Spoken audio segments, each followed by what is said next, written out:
Did you know we have a Discord community through Patreon? When you support the work we do on How to ADHD, you get access to a global supportive community and other Patreon perks.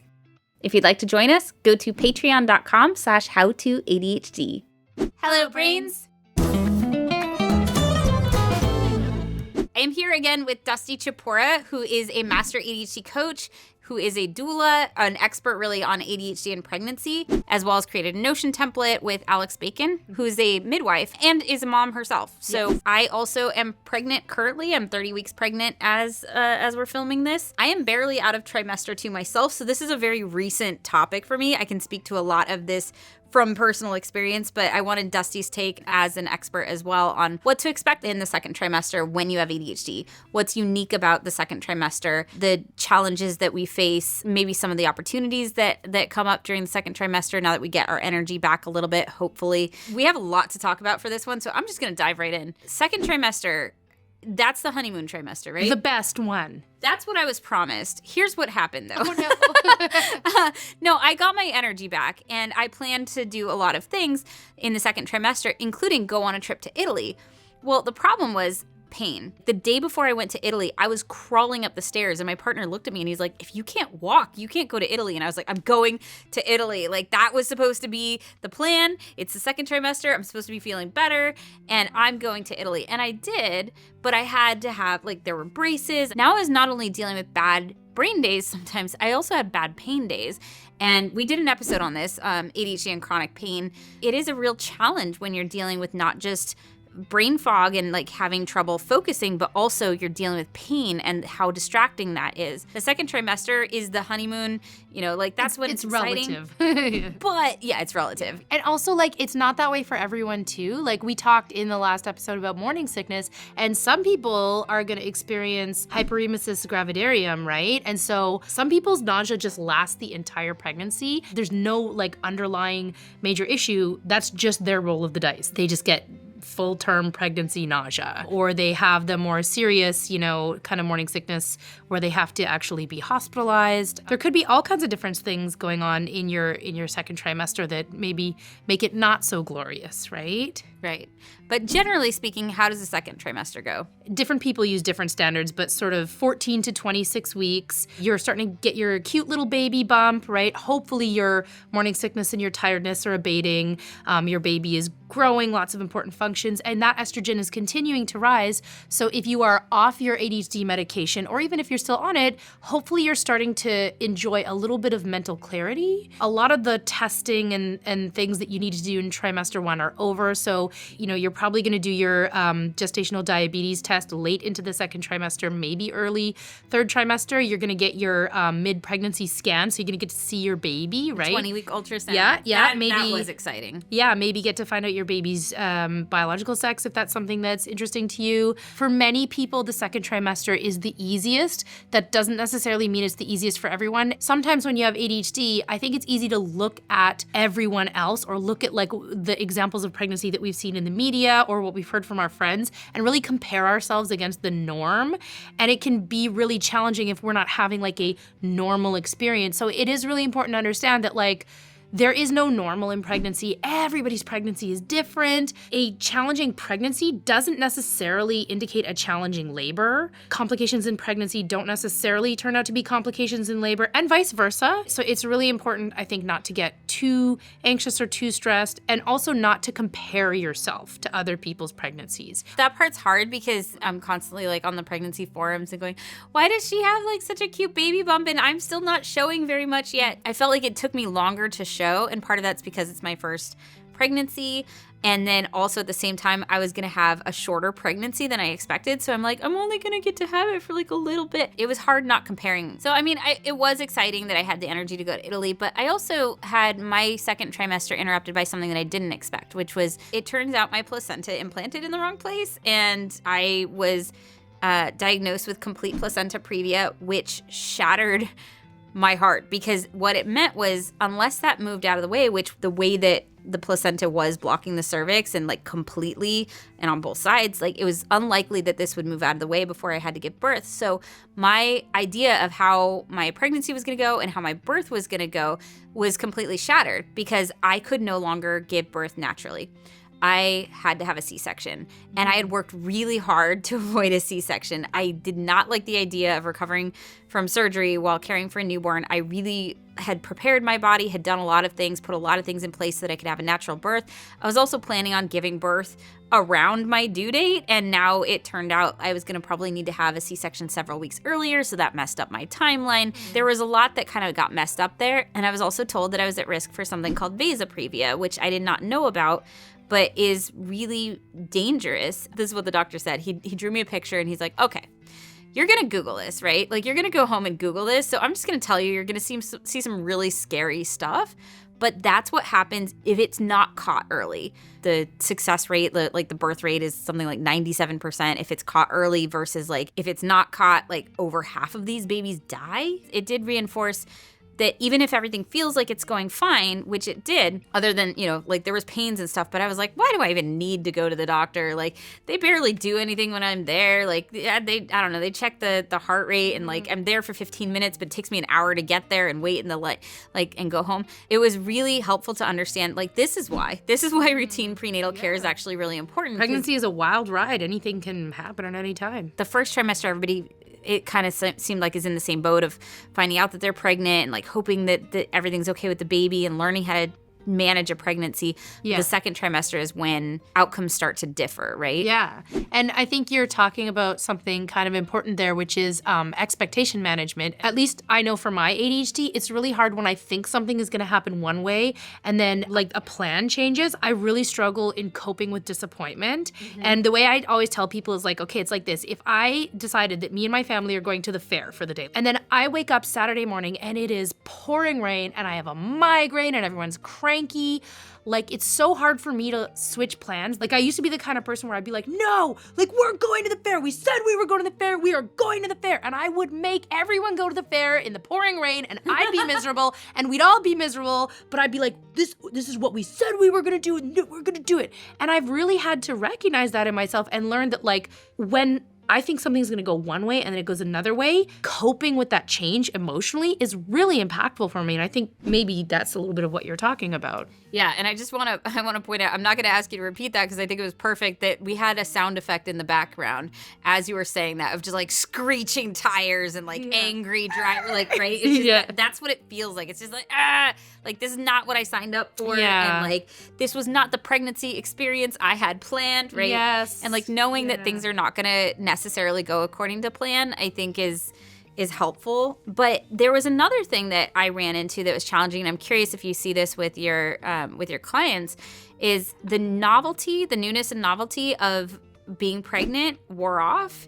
And suddenly I didn't feel like taking my prenatals every day. Like it was hard to keep up these regular care tasks that I needed to do every day because like it was no longer new and shiny. I was used to being pregnant by now. Yeah, I mean that habit and that routine shift is always such a sticky wicket for people, and especially like when you're pregnant and you might be experiencing more hormonal fluctuations, maybe you're off your medication so it's harder for you to manage your ADHD.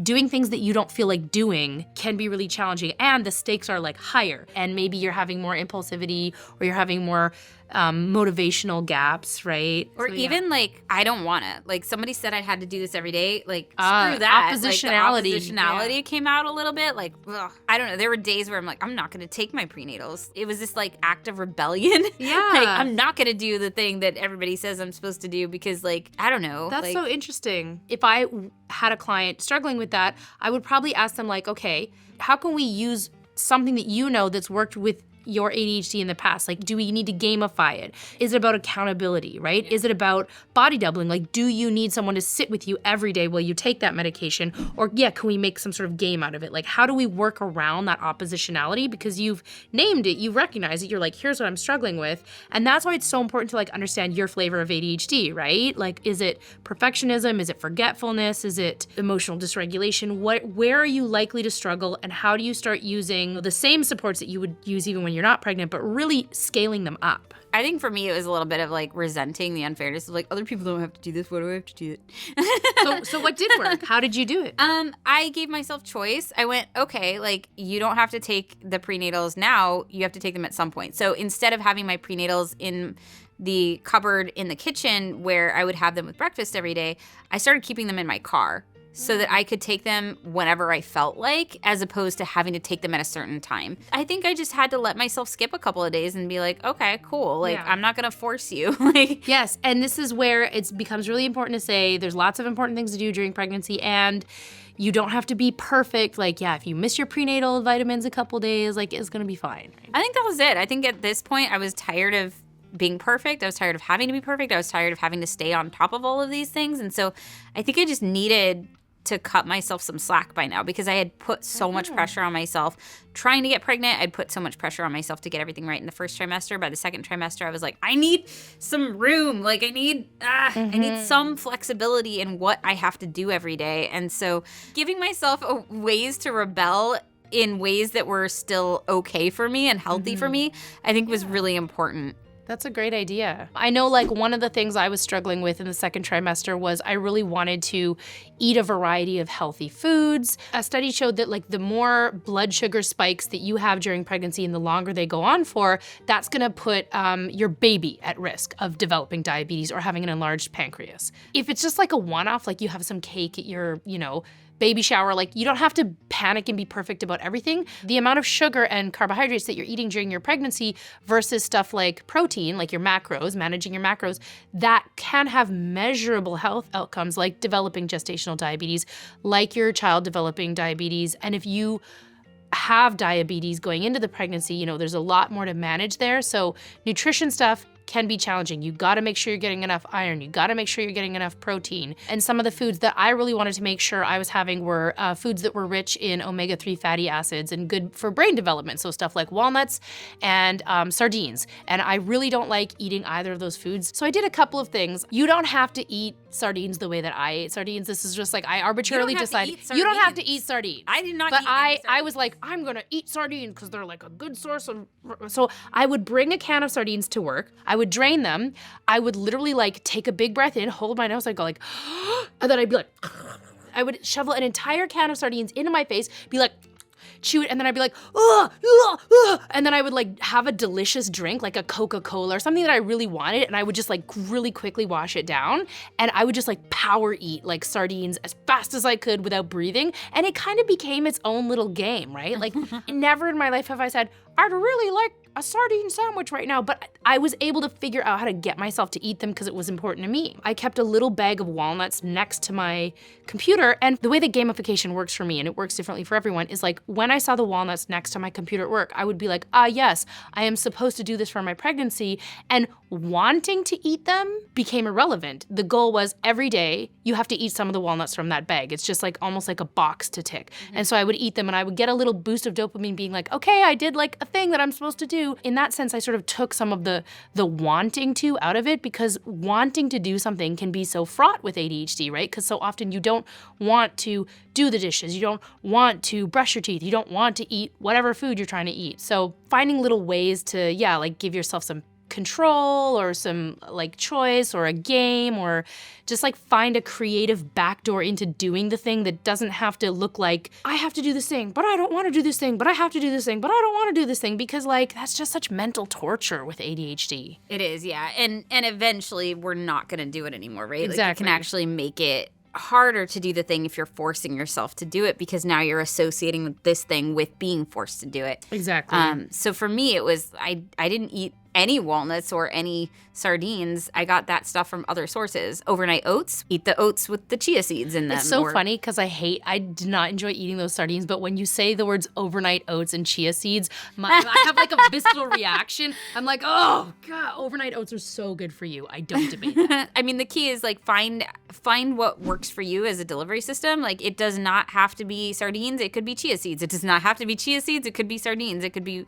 whatever works for you. But yeah, finding ways to, that are okay for you or fun for you, gamified or it's tasty or whatever, to get these things into your diet, I think is really important. asking for help. It's about getting people in. It's about body doubling. It's not that the strategies for how you manage ADHD in pregnancy are like radically different than the strategies you might use outside of pregnancy. It's just remembering to apply them to pregnancy topics, right? If you can't get yourself to take your prenatal, if you're struggling to manage your water intake, your exercise, your nutrition, getting people to do it with you, getting people to check in on you, accountability, turning it into a game, like really thinking about how we map all those really common ADHD strategies onto the things that we have to do in pregnancy. And also like with forgetfulness, right? So it's really easy to go to your OB and for your mind to go blank and be like, oh, I wanted to ask about this, that, and the other, and I can't remember it. So you can make a list in your phone. What if you forget to look at your phone? Location-based reminders. If you have an iPhone, you can make a reminder and then you can set it. It'll come up on your phone when you're within a certain radius of, say, your doctor's office, right?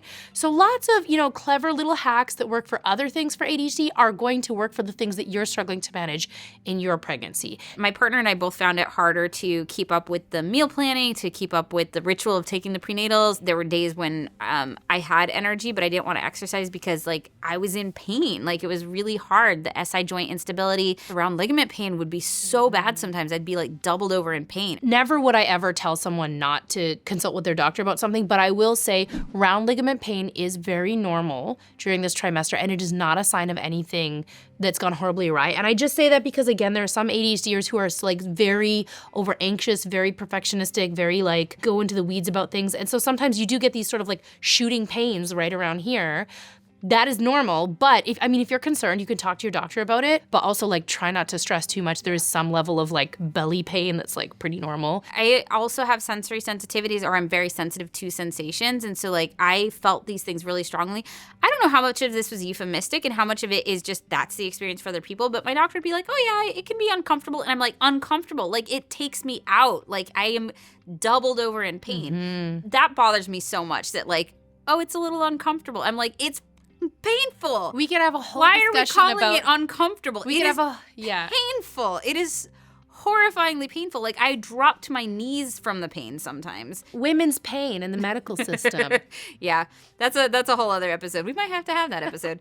But then also once the baby started kicking, that was really interesting. Sometimes it was not pleasant, but other times it was just really distracting for me. It was really hard for me to tune out sensory anything. I'm very touch oriented, and so if the baby's kicking, that distracts me. As soon as that happens, it's really hard for me to focus on whatever else it is that I'm doing because there's just so many sensations happening in your body in the second trimester. I went from not feeling pregnant, just exhausted, right? I just felt like I ran a marathon every day, but I didn't feel pregnant in the first trimester. To the second trimester, it's okay, and now that's hurting. Cool, now that's hurting. Now that's too tight. Now my back is there was just constantly sensory overload. Yeah, and you can't tune it out. I know that for me during my pregnancy, especially I had a lot of tooth nerve stuff with my teeth, just constantly feeling thirsty. Yeah, things changing and just being not what you're used to, right? I started getting really bad sciatic nerve pain. I had a really hard time in the summer, sweating and stuff, just being way too hot all the time. But what helped me a lot during the second trimester was balancing it out with sensory positive experiences, getting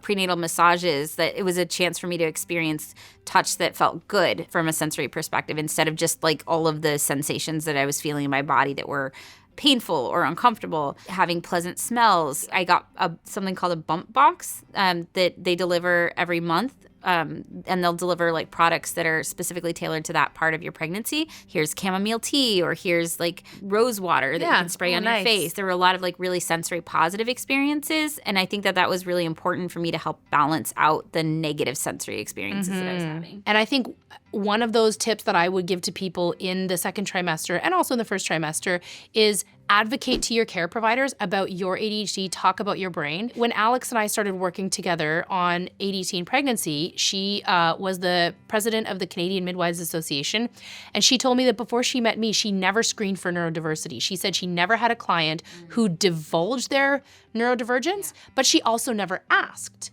And so it's not even on a lot of pregnancy care providers like radars. I've had people ask me like, well, why does ADHD matter in pregnancy? How is it different to be pregnant with ADHD than just to be pregnant? Like people don't really understand why it might be pertinent. So explain, why does it matter? First, I mean, there's the whole medication discussion and what it might look like for a person who's on medication to go off if they're going off.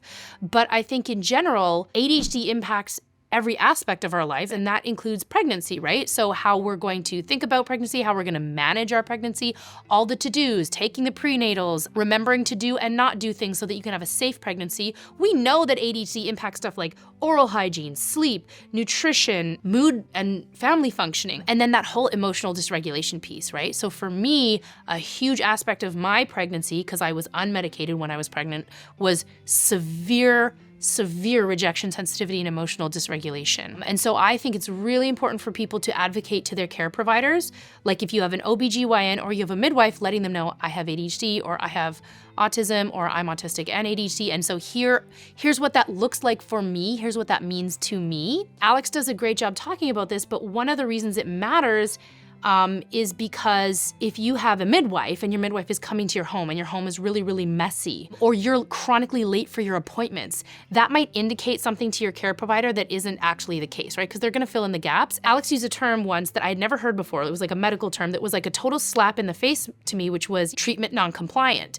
And so care providers will label patients this way, and your OBGYN might think that that is what's going on with you, and that could lead into other things, especially if you're, say, a person of color. If you have sort of those multiple overlapping identities, maybe you're autistic and how you show up socially is that you might be perceived as very abrupt or you might be perceived as rude. And so your care provider's getting ideas about who you are and what's happening that aren't actually representative of what's really going on. So you have to advocate, you have to say, I have ADHD, I'm autistic, this is what this means to me, this is what this looks like. If I'm late, it's not because I don't care, it's because I'm struggling. I know you're coming over to my house, I just want you to know that my house is really messy because I struggle with mess. I'm very ashamed of it, I'm very sensitive about it. I have ADHD, and for me, it's better to know all the information up front, so please don't tell me not to worry. Please don't dismiss my concern. When I'm asking you about X, Y, Z, it actually helps me feel more comfortable if you could tell me all the things. I mean, it does, I think, involve some level of knowing yourself in your own brain, which is hard to do, but and hopefully the provider knowing too. Yeah. Like my partner and I ran into this too when we started taking classes. We took a virtual class from somebody who's really, really good, who understood C-sections, since that's likely how I'm going to have to give birth, a class on breastfeeding, and then we're going to be taking one on infant CPR. We let her know that he was autistic. That didn't mean that she was necessarily prepared to accommodate that. And so some of the exercises that she was having us do, I could see where she was going with it, but there would be like a board that we had to do virtually, like 4 categories, and then you had to take these little icons and sort them into like what category you think they belong to. And my partner really, really struggled with that because the categories were not defined in a way that made sense to his brain. And so he was really stuck and struggling. And she was like, oh, you're overthinking this. And then was trying to kind of like rush us along. And so he was having a really hard time with that. And some of the exercises were about, you know, what do you need? What might you feel? Like what makes you feel better? And these are all things that are really tough for him to answer, especially in this 3-hour, like we have to rush through all of this content format. And so the first class we went over time, and she was like, cool, we can make it up in the second one. I like to think of it as like a physical thing. Like if you're on crutches and you're trying to make it around a racetrack and you're slower than the other people, you're not going to make that up on the next lap, right? So that's what happened. In the second class, like he was not able to go faster in the second class. Yeah. Like the same disability showed up for him the second time. And so she was frustrated with him, and he felt really bad because he's like, I don't want to be that guy, right? Like I don't want to be the partner or the guy that like just doesn't get it. Like I want to do a good job. I want to be successful at this, but the class was just not set up in a way that really worked for his brain. It's something that we talked to her about, and we're going to, you know, continue to advocate for. But what she did do that was really wonderful is she made some suggestions based on what she could see him struggling with. One of them was that he has his own doula, because it became clear like he has some pretty high support needs around some of this stuff. And so rather than having my doula take care of both of us, she was like, it might make sense for your doula to have an assistant or somebody who can take care of you. And Rolf was like, actually, I know a doula. Like, I will reach out to her. The person who led the class also made a really good recommendation of touring the facility ahead of time. So that was also a suggestion from the book, Autistic and Expecting, which is really the only book of its kind that I've found. And there were some super helpful and like very tangible ideas in there for people. So I really recommend that book. Yeah, I'll link to that in the description. Yeah. And touring the facility is something we ended up doing, and it ended up helping me a lot too. If I did have a vasoprevia, it would mean I would be in the hospital for a couple of weeks or more before the C-section. And so I was like, I don't know what that's going to be like. I don't know what the room is going to look like. So I ended up touring the facility and getting to see what the room looked like, taking home a menu of like what foods would be available to me. That was really helpful. Seeing that there was a window. I don't know why I imagined like a windowless room, like a cell of some sort that I'd be stuck. No, like the room had a window. I didn't have to share a room with anybody. There was another bed that would fold down if my partner wanted to stay with me. Knowing all these things was really, really helpful. From a sensory perspective, I have a thing with showers where it feels like the water's attacking me. I have trauma around water, so I actually prefer baths. But the room did not have a bathtub. But I was able to ask about that, and they said, well, we do have a room that has a jacuzzi tub that you could use. Nice. So like being able to see ahead of time that my needs would be met was really, really helpful for me. Right, from preconception of when will I get pregnant to the first trimester of will I miscarry or will it stick to now there's this ongoing theme in pregnancy of uncertainty, right? Anything could change at any time. You know, there's lots of very straightforward and super normal and super healthy pregnancies. And there's like all kinds of weird things that can go awry, which doesn't necessarily mean that they're going wrong, but they might go unexpected. Right. Which, by the way, if you are a partner of somebody or a support person in somebody's life who is pregnant, I think it's really important to understand there is so much uncertainty. There's so much I can't control. There is so much that can go wrong that I'm not expecting, that I really need to be able to depend on what you say you're gonna do. My partner has his own challenges with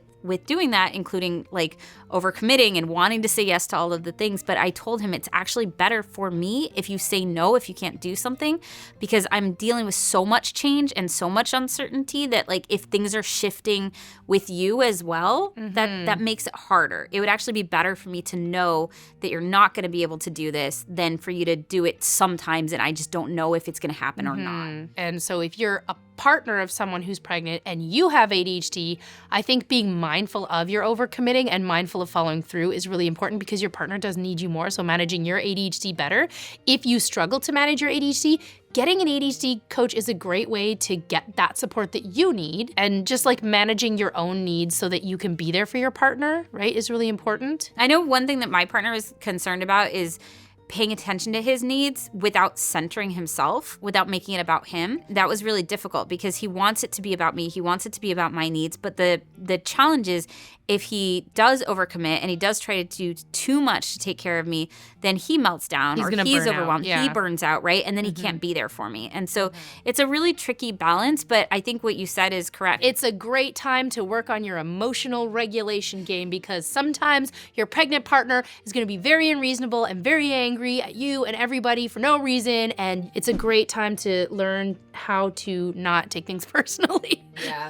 I called him at work once. I was having a rough day and things were just not going to plan. And I wasn't even having cravings. I didn't have like super intense cravings for the most part, but I saw a jar of pickles. And my partner, being the wonderful person that he was, like way overdoing it in the first trimester. Like we had an organic vegetable garden that we harvested and he took a bunch of the cucumbers and like pickled them and had like fresh homemade pickles ready for me. So it was super sweet. I opened the fridge and I go to get the pickle jar and I'm like, that's right, we have pickles. And suddenly it just made my day. I was so happy to have pickles. I go to open the jar and the jar will not open. And so I'm like, I know how to open a jar of pickles. So I go grab a spoon. Do you know this trick? Like you take a spoon and the round part, you just stick it under the lid a little bit and then you use that leverage and it pops the seal. I don't have problems with any jars ever because this trick consistently works.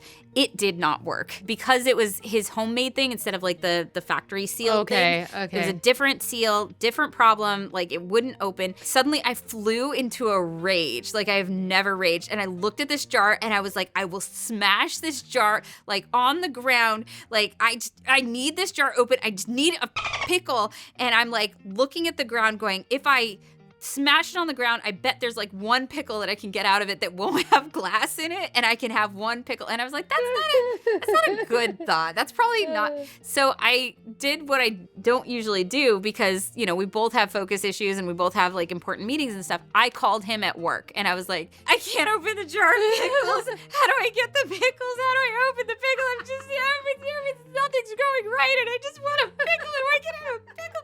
And I'm just melting down about this pickle. And to his credit, he goes, okay, you need pickles. And he was so calm and steady in that moment. It was so helpful for me. Yes. He's like, okay, you need pickles.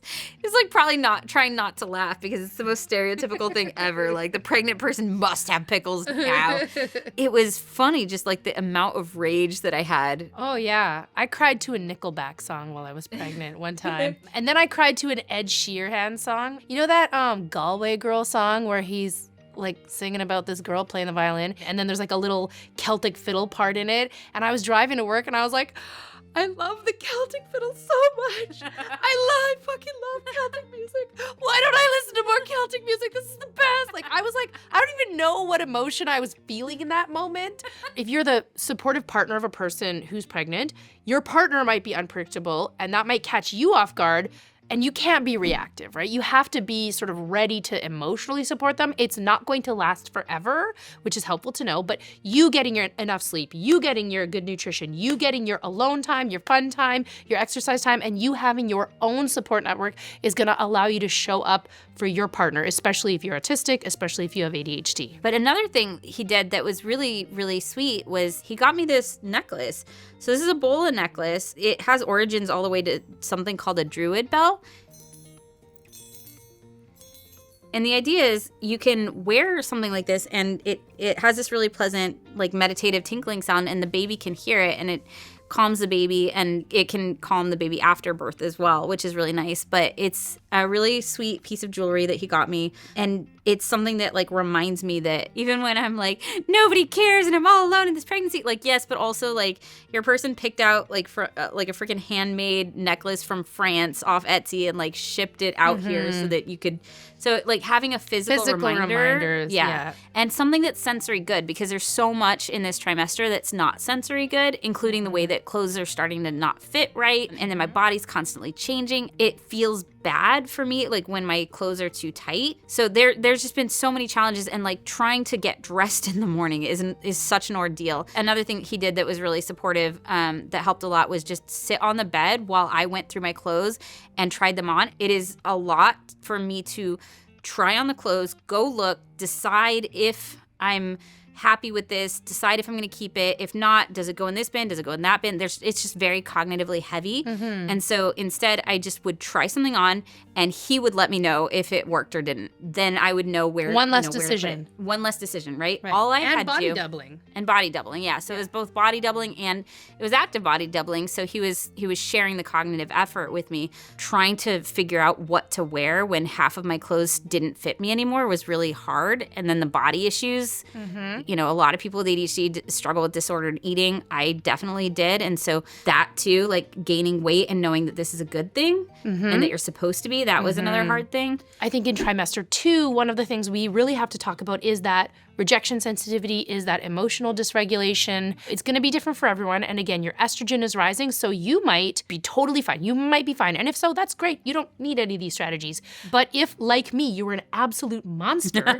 during your pregnancy, having support people that you can vent to who aren't going to take it seriously, who aren't going to take it personally, which I'm not saying it's okay to abuse people, but like who you can cry and scream and rage to, knowing and reminding yourself frequently that this is likely a result of pregnancy because one of our executive functions is self-monitoring. So when we're in the thick of it, we might lose that perspective of like, okay, you feel horrible right now. It's probably the pregnancy plus the ADHD. Knowing or developing distress tolerance and like self-soothing rituals, right? One of the things that is an issue with regards to emotional dysregulation is that people with ADHD tend to have worse distress tolerance. So just really kind of leaning into and knowing the things that are going to soothe you. I know you've talked before about like a dopa menu for things that are fun.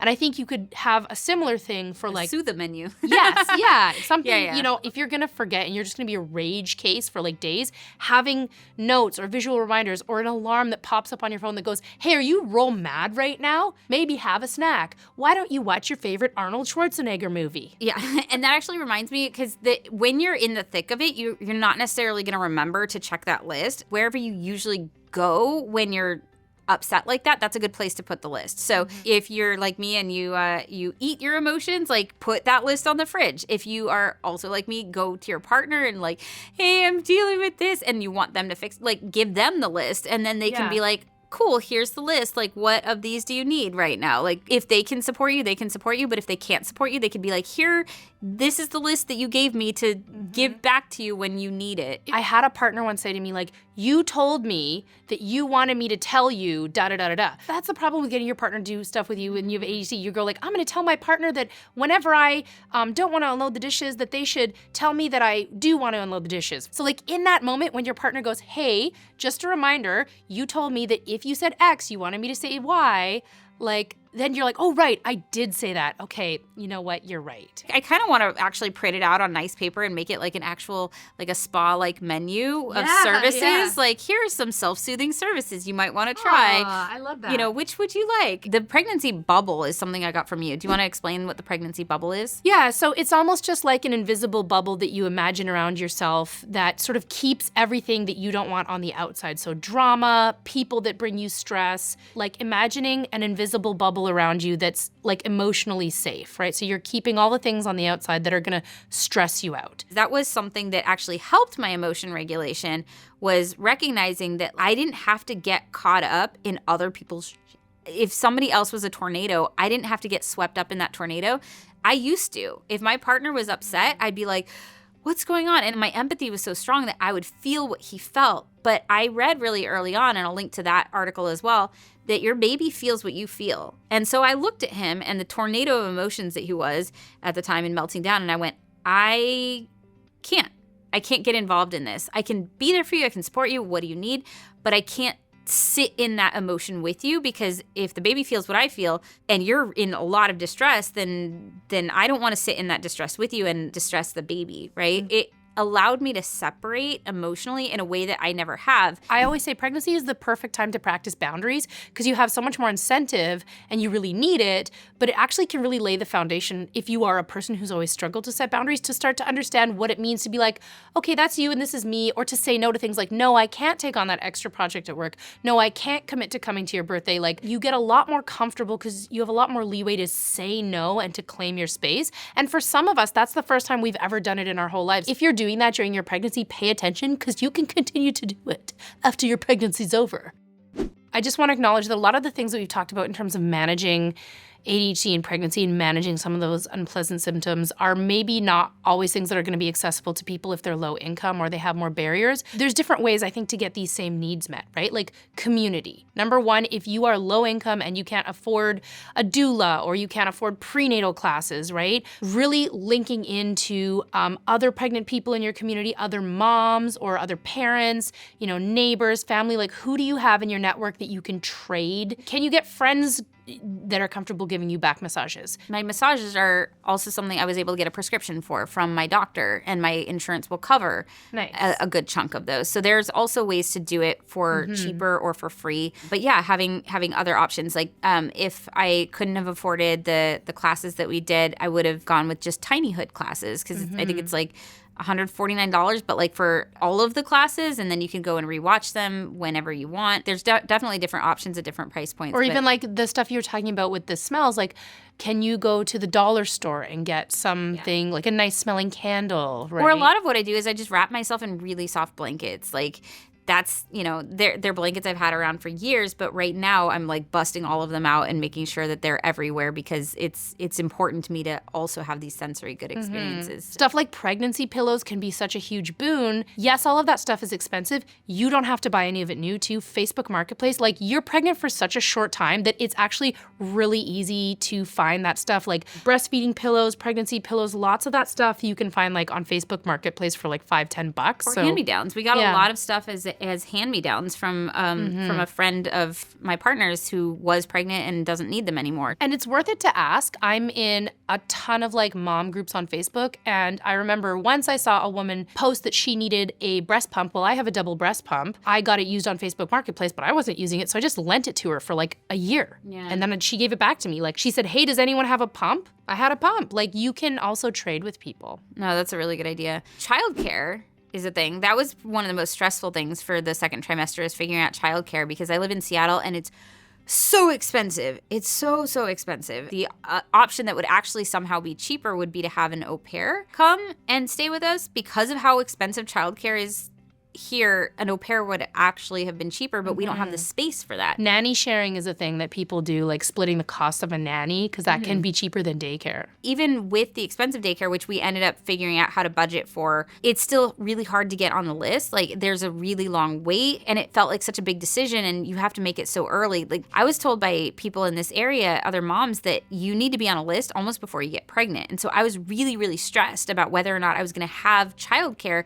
because as expensive as it is, it would have been more expensive for me to not be able to go back to work. I don't know how people do it. I seriously put it in the comments below, like, what are you doing about childcare? Because it's hard to get on the list in some places. It's really expensive, prohibitively expensive almost in some places. So like, what do you do? Are people bringing their kids to work? Like, So a couple ideas there. So number one, if you're in the second trimester and you haven't started thinking about childcare and you need it, now is the time to start exploring the options. Explore what different kinds of care options are. There's different levels of daycare and care providers. And where I live in Canada, we actually have a central resource, like a childcare resource that basically it's free. You sign up for it and they will send you information on what providers in your area are accepting new applicants. But again, I can't stress enough, like community groups. Mostly I do it on Facebook. And if you're not on Facebook, you might have a different platform. But like in these sort of like mom groups or parent groups, that's where you can ask questions like, hey, what daycares are accepting kids? Do y'all know of any daycares? Do you like this daycare? Use the other parents around you as a resource, the ones you know and the ones that you don't. Really like lean on your community to help you get information about what's available in your area and what the resources are, because you don't have to reinvent the wheel. You don't have to know all the resources. I guarantee you there's some helpful person in your community who knows those resources, but you have to ask, right? So keep asking. Ask on Reddit if you have like a Reddit for your city. Ask on Facebook. Ask at your local community center and library. Community centers and libraries tend to be really good hubs for like groups, like free or low cost or accessible groups where you can network with other people who might have these answers. Is there anything else that you want to make sure that people know about the second trimester, challenges that come up for people with ADHD, any tips or strategies? What do you want to leave people with? Just a couple of quick things. Number one, if you're struggling with exercise, swimming is such a great exercise, especially once you start getting that baby bump and if you're having lots of back pain. I can't say enough good things about swimming if you can handle that. The other thing is you should be starting to think about your birth plan. Obviously, a lot of the time, birth doesn't go according to plan, but just start researching like what a birth plan is and what it involves, because it's not just about making sure your pregnancy is joyful and wonderful and relaxing. You can have a labor that is joyful and wonderful and relaxing. It's going to be painful at times, but that does not mean that it has to be horrible and traumatic and this thing that you're trying to forget. And the earlier we start planning for that, the likelier we are to have that positive outcome. So stuff like thinking about a playlist, thinking about what you're going to bring with you. I supported a woman who, it was her second pregnancy, and she said like in her first pregnancy, basically when they went to the hospital, they didn't have their hospital bag together at all because they had left it to the last minute. So this pregnancy, where I was working with her, I was like, how's it going with your hospital bag? And she was struggling. So what did I do? I provided her accountability. And every day I just said to her, what's the one thing you're going to pack in your hospital bag today? And lo and behold, in a couple weeks, we got it done. Packing the hospital bag was hard when I sat down to do it, because I had to do it before another ultrasound because it was possible that I would have to go to the hospital that day if I had the vas previa. I had a really hard time because I realized I was packing for baby, I was packing for me, but I was also packing for me postpartum as well as me that would be there for 2 weeks. And it was really overwhelming. So one of the things that was helpful for me was breaking it down and go, okay, I'm not packing for baby right now. I'm just packing for me. Baby's going to have their bag. It's this one go bag. But for me, that didn't work. It was too overwhelming to try and figure out everything that goes in this one bag. So I went, okay, one bag is for me. One bag is for the baby. And then even that was too overwhelming because I was like, well, I don't know if I need like the postpartum stuff or just like stuff that I can work in because I'm still going to be able to work from the hospital if I have to go to the hospital early. I was so overwhelmed that I went, you know what? My partner can FaceTime with me and I can tell him like what to put in the like postpartum bag. The overwhelm is real. So one of the things that I do is I offer a Notion template on my website that people can sign up for and download, and we'll send you like weekly reminders. And one of the things that template has is like a bunch of checklists like this, and it provides you with sort of the structure, because if you're like, I've never given birth before, what should my birth plan be? What should I bring in my hospital bag? So we're going to provide you with like the, ideas. The person who made it for me, whose name is Sydney, she also made a YouTube video explaining how to use it, because if, like me, you have never used Notion and don't know what it is, you might be like, how do I do this? So she made a YouTube video explaining how to use it. But the goal here was to create a really comprehensive sort of like one-stop shop of like all the things that you might need to think about and need support on and that you might forget. And I wanted to find a way to help as many people with ADHD as possible have like the most organized and calm pregnancy that they could have, because I'm really passionate about pregnancy is a very short and special time, and it's very easy for it to become overwhelming and stressful for a person with ADHD. And with the right preparation and planning and the right support, I think it can be awesome, and people with ADHD deserve to have an awesome pregnancy. I love that. That's amazing. Thank you so much. I will leave it there.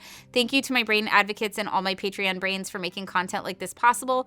I hope that this was enjoyable for you. If you'd like to check out our other videos in this series, I will link to the playlist here. Please, if you'd like to share your own experiences, share what went well for you in the second trimester, what you wish you'd known. I think it's really important that we have a community here of other people with ADHD who are experiencing pregnancies and can support each other through it so that we don't feel so alone. Like, subscribe, click all the things, and we will see you next video. Ready? 1, 2, 3. Bye, brains.